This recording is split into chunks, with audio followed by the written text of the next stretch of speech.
हमारे मनु ने जो संविधान दिया है उसमें गोबर से भगवान बनाने का पूरा मंत्र और नियम है। अरे जजमान, ये क्या किया आप? क्या रे, भोला दलित का बेटा है? हाँ नहीं, हाँ मालिक बोल। तुम्हारे बाप ने नहीं बताया है कि तुम अछूतों को कब और कैसे बाहर निकलना चाहिए? घर जाकर तुम अपने बाप से पूछना कि मालिक के सामने सर झुकाकर दूर से कैसे प्रणाम किया जाता है। और सुन, चल ये टोपी निकाल, चप्पल निकाल, अपने सर पर रख, चल निकल।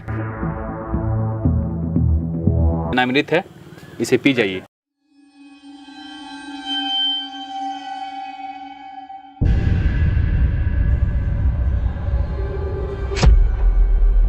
पंडित जी, यह भोला दलित का बेटा है। कुछ ऊंची जाति के लोग इसे रोज मारते पीटते रहते हैं। पंडित जी, कुछ देर पहले आप इस कुएं के पानी को मंत्र से गंगा जल बना दिए। उसके बाद इस गोबर पर इसी पानी को और मंत्र से इसे गणेश जी बना दिए। थोड़ा कृपा इस नीच पर भी कर दीजिए। यही मंत्र और गंगा जल डालकर इसे इंसान बना दीजिए।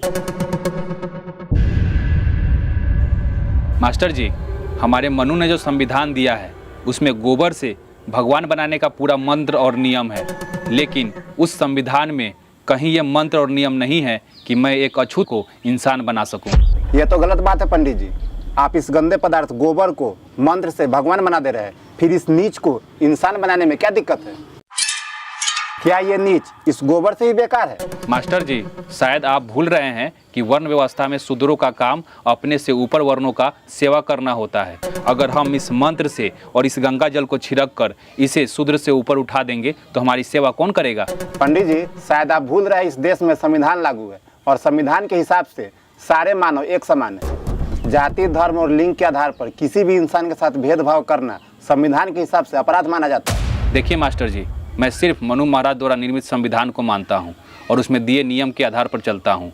और मनुस्मृति में कहीं ये नहीं लिखा हुआ है कि हम शूद्र को ज्ञान दे सके, क्योंकि मनुस्मृति के हिसाब से शूद्र को ज्ञान देना वर्जित और पाप है। अरे जजमान, ये क्या किया आप? जब नीच को ज्ञान देना पाप है तो हम भी नीच है, तो तुम मेरा कल्याण क्या करोगे? जल्दी यहाँ से निकलो, नहीं तो पटक के मारेंगे तुमको।